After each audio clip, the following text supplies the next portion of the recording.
Hi guys, I just finished a quick drive on the Scorpio N, and so a lot of criticism and sort of bitching going on from the vloggers about some of the features are not available, and tiny bits like a slider seat is not available, and a lot of things. But my quick video is more about the drive, and I'm going to talk about the dynamics and things like that. So to start with the looks, I would say it's not like outstanding and all, but at the same time it's not something people would ignore when it's on the road. Obviously they would take a second look, and they would stand back and watch, okay, this is the new Scorpio. So that's about the looks, and yeah, there's a lot of criticism on the rear being resembling to the Volvo and Wagoner, but in person I didn't feel anything like that, and in fact the tail lights looks actually better than what you see in the photographs. So, and as I said, I'm a person more into interested in driving power and dynamics rather than whether it has perfume in the car and things like that. So so I've driven a bit in the traffic and a bit in highway, and this was quick drive, as I said, and there's like too much traffic. So one of the the first thing you notice, if I talk about the dynamics, like it's amazing, and it's such a big car and the height, and I was driving it like a small car, and the steering was very light, and I'm not a big fan of light steering, but this one is different. It is light, uh, but it helps. In fact, when it comes to Scorpio, and it's actually helping you in using the dynamics it has. And as I said, I was driving it like a small car. I was zipping around the traffic with the kind of power. In fact, the one which I've driven was a petrol manual, and the kind of power it has, and the dynamics are totally matching to it. And I was just cutting through the traffic like a small car, and at any point of time I didn't lose my confidence with such a big car. I have never felt, and if I do that with a Fortuner or Endeavour, I'm sure I can't do it. I would lose my confidence, but in this I'm like totally amazed the way it handles, and so that's something amazing which Mahindra has done, and a lot of it goes into the architecture, which they've already built with Thar and XUV, right?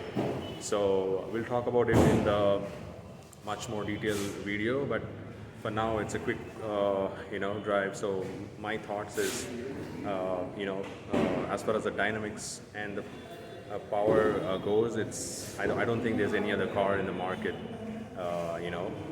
even level above like Fortuner, Endeavour. I don't think the driving dynamics matches to this one, and I'm a big thumbs up to Mahindra on that, and like I said, I'm more into the driving, more interested in driving rather than features.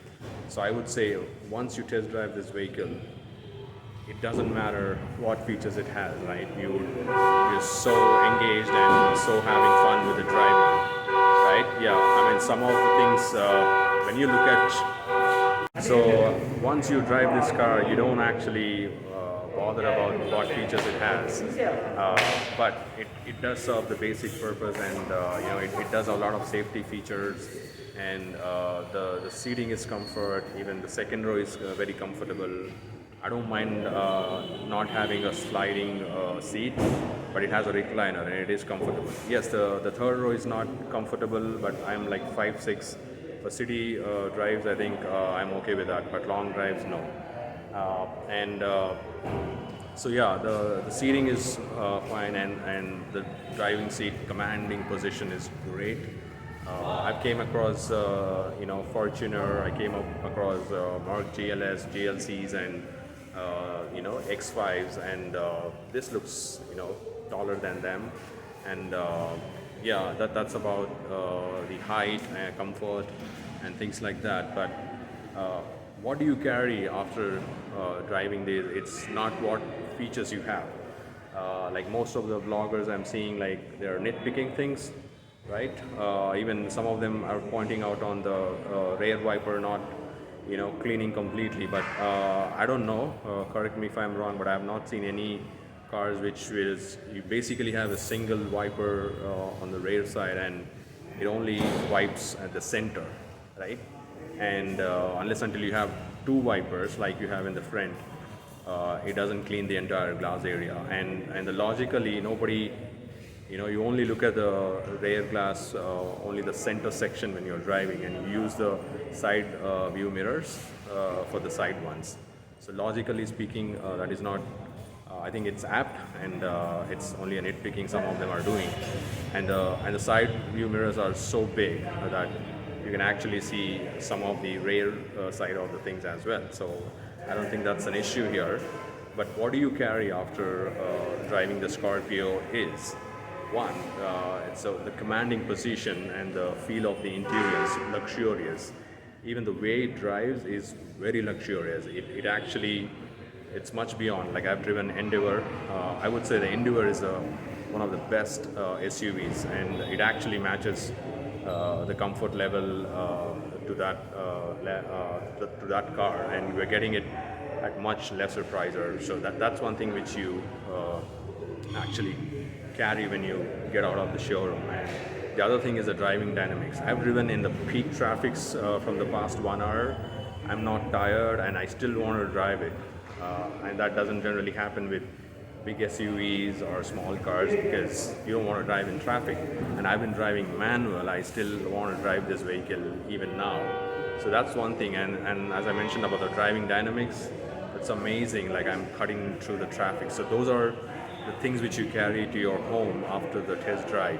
And anybody who's looking at SUV at this point of time, I think this is the one which you need to pick up.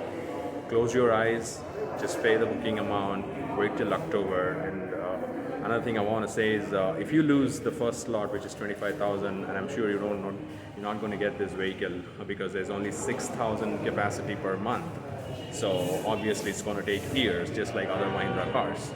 So yes, I would say book your, try to book when the booking opens on 30th, and try to get your car in those first 25,000, and you won't regret one thing. Forget about what Mahindra is not offering, like all other people are mentioning in a lot of other vlogging, but I would say there's much more. Like if you talk about the architecture, which I'm going to speak in much more detailed review, I think that's one of the greatest thing which Mahindra has done, and you would feel that, that's going to replicate in your driving, right? So, yep, that's about it for now, and when I get the diesel, I will talk more about the architecture and the rest of the things. Yes, Mahindra has another blockbuster after Thar, XUV, and this one. So have a great day, and keep watching. Thank you.